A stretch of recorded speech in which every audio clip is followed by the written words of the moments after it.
Bonjour ma sunshine, j'espère que tu vas bien. La semaine dernière, je te présentais les 4 styles d'attachement. Si tu n'as pas encore vu ou écouté ce podcast, je t'invite à aller regarder la vidéo.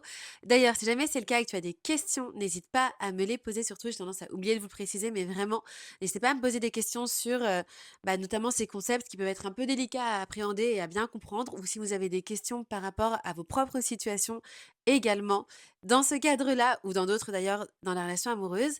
Cette semaine, ce dont je veux te parler, c'est de, ce qu'il faut faire une fois qu'en fait on a compris son style d'attachement. Donc, pour rappel, le style d'attachement, donc c'est la manière dont on va se lier d'attachement aux personnes. Donc il y en a 4. Il y a le style d'attachement sécure qui, lui, concerne les personnes qui se lient de manière saine et équilibrée d'attachement, dans le cadre amoureux notamment. C'est du coup sur ça qu'on se concentre, nous, mais c'est valable pour aussi toutes les autres relations, qui du coup savent qu'elles méritent d'aimer, qui n'ont pas peur d'être aimées, qui n'ont pas peur de la vulnérabilité émotionnelle, etc. Qui du coup créent des relations sécures. Et il y a du coup les personnes qui sont insécures, donc là il y a 3 catégories.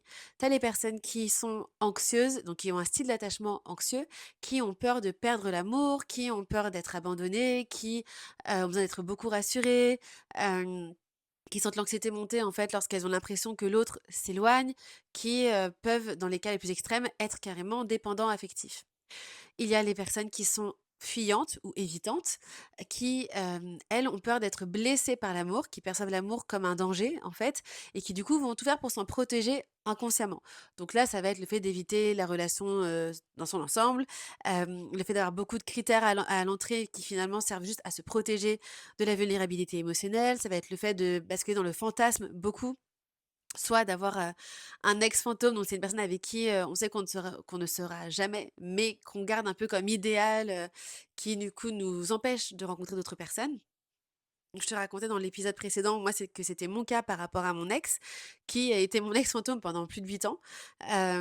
Où c'est des personnes qui vont aussi, se mettre dans des relations impossibles, en fait, donc dont elles connaissent déjà, en fait, l'issue, parce que quelque part, c'est rassurant, savoir vraiment que notre cerveau, son but, c'est de nous protéger.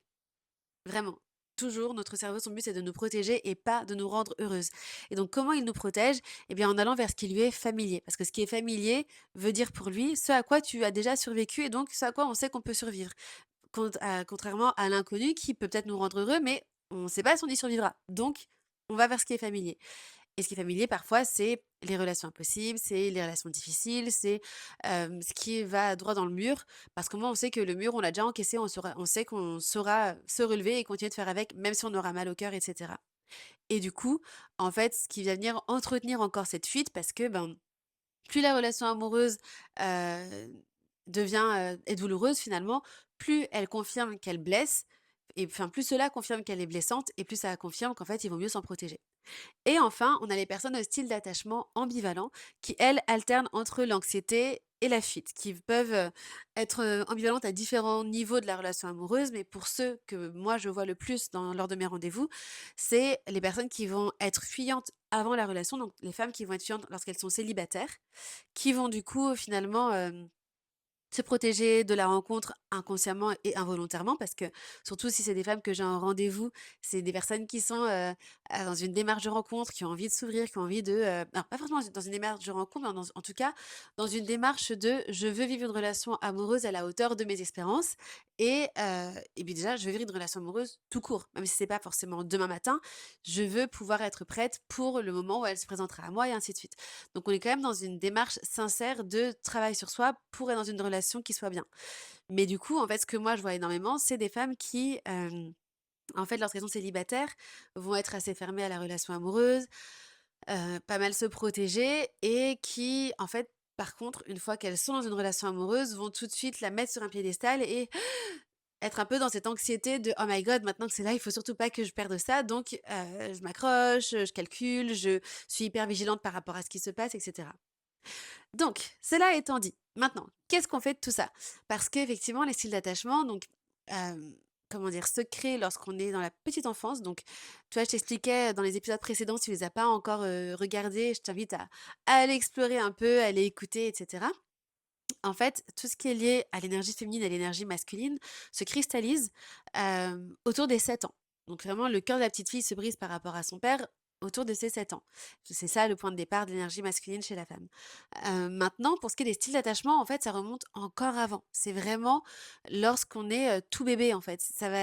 Notre cerveau va, réagir à l'attachement en fonction de la manière dont ses besoins étaient assouvis lorsqu'on était tout bébé. Donc c'est vraiment dans de l'inconscient très fort.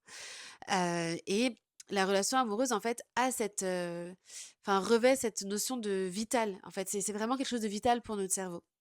D'où le fait de chercher à nous en protéger ou alors à tout prix à s'y accrocher, c'est que pour lui, c'est une question de vie ou de mort, en fait.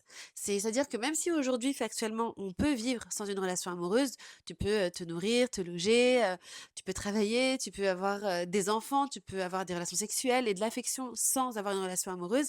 En fait, pour notre cerveau, la relation amoureuse reste essentielle. Elle reste, vitale pour lui parce que, bah, l'homo sapiens, en fait, pour lui, la relation amoureuse, c'était la sécurité, c'était, la survie de l'espèce, tout simplement. Toutes les espèces sur Terre ont pour objectif la survie de l'espèce. Et c'est pas un objectif qu'on a consciemment tous les jours quand on se lève le matin. Parce que notre cerveau est paramétré comme ça depuis la nuit des temps, en fait. Comme, le système des arbres, des lézards, des oiseaux, en fait, des champignons. En fait, chaque espèce cherche sa survie. D'où le fait que depuis des millénaires, en fait, bah, les espèces s'adaptent parce que leur but, c'est de survivre. Le truc, c'est que aujourd'hui, on s'adaptait à beaucoup de choses, mais notre cerveau, par rapport à ça, n'a pas beaucoup évolué. C'est-à-dire que pour lui, la relation amoureuse reste vitale. Donc c'est pour ça que ça va créer des émotions aussi fortes, en fait. Que ce soit une émotion forte de il faut que je l'appelle 15 fois parce qu'en fait, il répond pas et ça me stresse et je veux qu'il me dise qu'il m'aime et je veux qu'absolument il rentre, et cetera. Ou de: «Il faut que je quitte cette relation parce que là, c'est bon, ça y est, il m'a pas répondu, moi, j'ai pas que ça à faire, je m'en vais». Voilà, en fait, il y a vraiment cette notion de c'est vital pour nous et c'est ce qui va assurer notre survie. Donc cela étant, en fait, lorsqu'on évolue et qu'on vit des situations, en fait, il y a des choses qui vont venir jouer. C'est-à-dire que si tu vis une relation très forte, où, tu t'es sentie extrêmement oppressée, bah, il y a des chances pour que tu sois un peu plus fuyante la fois suivante. Ou alors où tu as beaucoup souffert, que ça peut être l'oppression, ça peut être la souffrance, ça peut être plein de choses qui t'ont fait assimiler la relation amoureuse à un danger. Et bien, du coup, il y a des chances pour qu'après tu sois, armée comme jamais, avec un bouclier non seulement d'énergie masculine dont on s'est parlé, mais aussi d'un un mode d'attachement aux clients qui te disent: «OK, moi on m'y reprendra pas. Là maintenant, moi j'ai mes critères, j'ai toutes les épreuves qu'il va devoir passer avant que je daigne lui accorder mon attention et voilà, alors il va falloir qu'il me montre vraiment qu'il est déterminé. C'est le seul moyen pour que je lui cède, de la place dans ma vie». Ça, c'est pour les personnes qui sont, par exemple, devenues fuyantes, qui ne l'étaient peut-être pas avant. Et pour celles qui sont devenues anxieuses, eh bien, simplement, la réaction de survie a été inverse. Au lieu de se dire, OK, je veux plus jamais vivre ça, c'est, je veux plus jamais avoir un cœur brisé, je veux plus jamais qu'on m'abandonne, j'ai trop, trop, trop, trop peur de ça. Donc, je vais m'accrocher, m'accrocher, m'accrocher. Quitte à m'en oublier, quitte à me sacrifier, quitte à en être dépendante affective, quitte à faire des crises, quitte à être pas bien, etc. Dans les couples, on le voit parfois. Je parlais avec un homme récemment qui me parlait de sa relation passée, qui me disait qu'une fois il y avait une dispute avec son ex et il a vraiment cru qu'elle allait s'évanouir au moment où il était en train de lui dire: «J'ai besoin de respirer». Donc lui, à ce moment-là, il avait besoin de fuir la dynamique, il avait besoin de sortir physiquement de la maison, d'aller marcher, de respirer, de remettre ses idées en place. Lorsque elle a failli s'évanouir de le voir s'éloigner parce que alors pourtant elle savait qu'il allait revenir, hein, ils habitaient là tous les 2, mais en fait sur le moment, ça l'a submergé parce que pour son cerveau, c'était: «On va mourir s'il s'en va». Là où pour lui, c'était: «Je vais mourir si je reste», en fait. Donc on voit que les 2 cerveaux, celui du fuyant et celui de l'anxieux, fonctionnent à l'opposé en réalité et le truc, c'est que les 2, bah, matchent ensemble bien souvent et que dans les relations, il y en a souvent un qui est plutôt fuyant et souvent un qui est plutôt anxieux quand les 2 ne sont pas sécures. Maintenant, une personne qui est sécure peut influencer l'autre, personne à ce qu'elle devienne, sécure également, mais l'inverse est vrai aussi. Une personne qui est très anxieuse peut finalement rendre une personne sécure plutôt fuyante également. Donc qu'est-ce qu'on fait de tout ça? Comment on fait? Parce que bon, c'est bien beau de faire tous ces constats, mais du coup derrière, faut se positionner. Alors en fait, si tu veux, il y a plusieurs étapes à ça.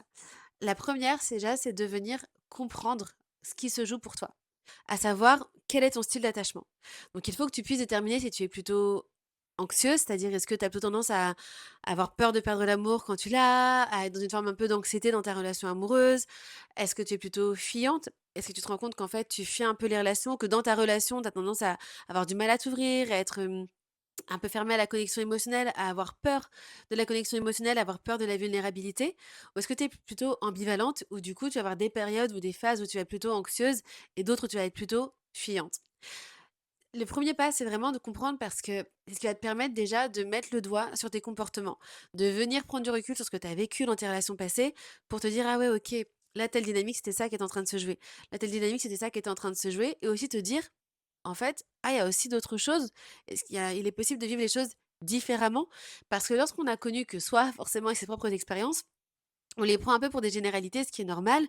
On va se dire: «Ah ben, c'est voilà, tout le monde réagirait comme ça, tout le monde, enfin, serait extrêmement anxieux si, son partenaire enfin, s'absentait ou partait ou X, Y et Z». Sauf que non, en fait. C'est vraiment, notre style d'attachement qui détermine notre réaction face à ces situations-là. Et en fait, il y a aussi une des manières sécures de réagir, pas juste factuellement dans les actions qu'on va prendre, mais déjà intérieurement. Parce qu'au final, au-delà des comportements et qui ont des conséquences directes sur la relation amoureuse, il y a aussi comment on se sent à l'intérieur. C'est-à-dire que quand tu te sens anxieuse, même si tu arrives à t'empêcher d'envoyer ce message, ce 15e message, même si tu arrives à t'empêcher de le harceler, même si quand tu es plutôt fuyante, tu arrives à t'empêcher de sortir de la pièce dès qu'il y a quelque chose qui te dérange, le fait est que à l'intérieur, tu en as besoin, tu le ressens cette envie. Et le travail, il est là en fait. Pardon, donc la première chose, c'est de venir déjà comprendre en fait où est-ce que tu te situes et qu'est-ce qui s'est passé. La deuxième étape, ça va être de venir, en fait, apaiser tout ça. En fait, il faut que tu puisses venir travailler sur, ces éléments-là, sur ton style d'attachement à toi. Donc ça va être le fait de venir, te libérer, en fait, de ce style d'attachement qui te pèse, en fait, enfin, qui t'empêche de vivre des relations dans lesquelles tu te sens bien, dans lesquelles tu es, en paix. Parce que c'est toujours encore et toujours ça, c'est-à-dire que lorsque je te parle d'énergie féminine et d'énergie masculine, je te le dis vraiment tout le temps, le guide, c'est la paix intérieure. L'énergie féminine, c'est le fait d'être aligné avec soi-même et d'être en paix dans la relation amoureuse, dans la dynamique amoureuse quand on se parle avant le couple. Eh bien, par rapport aussi de l'attachement sécure, c'est pareil. Ça veut pas dire qu'il y aura pas de dispute, ça veut pas dire qu'il y aura pas de désaccord, mais ça veut dire que la façon de les vivre sera différente. Ça veut dire que tu ne seras pas prisonnière de ton anxiété ou alors prisonnière de ton besoin de fuir. Donc la deuxième chose, c'est vraiment de venir te libérer en fait de ces de ce style d'attachement finalement qui, sabote tes relations et qui sabote aussi ton rapport à l'amour. Et enfin, derrière, ce sera de venir cultiver une nouvelle version de toi, de nouvelles dynamiques amoureuses finalement. Donc en fait, une fois que tu es venu apaiser, faire la paix avec toutes les raisons pour lesquelles tu es dans un style d'attachement insécure, où es venu mettre de la sécurité dans tout ça, parce qu'au final, c'est ça, c'est peur versus sécurité, eh bien là, tu peux ensuite délibérément venir choisir d'agir avec des actions en fait qui sont alignées avec les nouvelles croyances que tu as pu développer, avec la nouvelle paix que tu es venu créer en toi par rapport à la relation amoureuse. Ces 3 étapes sont vraiment essentielles parce que en fait, le style d'attachement, comme je te le disais, est logé très profondément en nous. C'est-à-dire que ça vient chercher presque dans notre essence, puisqu'on se parle de lorsqu'on était toute petite, petite, petite, avant même qu'on ait conscience des choses. Donc, c'est dans des micro-réactions, même énergétiquement parlant, en fait, on va le sentir. C'est-à-dire que quand bien même tu te dirais, OK, je vais pas envoyer ce message, je prends sur moi, je vais le laisser m'envoyer un message pour X ou Y raison. Bien, en fait, énergétiquement, tu es quand même aux prises de j'ai envie qu'ils m'écrivent, j'y pense, j'ai du mal à penser à autre chose, parce que ton cerveau, en fait, que tu le veuilles ou non à ce moment-là, perçoit l'arrivée de ce message comme quelque chose d'important pour ta survie. Donc en fait, il est quasi impossible pour lui de se concentrer sur autre chose et de se dire: «Oui, oui, t'inquiète, on va aller faire les courses tranquilles». C'est un effort, en fait, pour lui de faire ça. Et bien sûr que dans les débuts d'une relation, par exemple, il y a des moments dans lesquels, c'est plus ou moins, comment dire? Classique. Mais, le truc, c'est que lorsque ça prend des proportions importantes, lorsque c'est beaucoup, lorsque la plupart de tes relations sont écrites sur ce schéma-là, ou que ta relation, en fait, s'inscrit là-dessus, il y a sûrement une danse entre ton partenaire et toi, ou entre tes partenaires et toi si c'est au passé, qui en fait, continue de cultiver, en fait, ces attachements insécures, qui vous desservent à tous les 2. Donc c'est vraiment important que tu comprennes où tu te situes. Genre, quel est ton style d'attachement?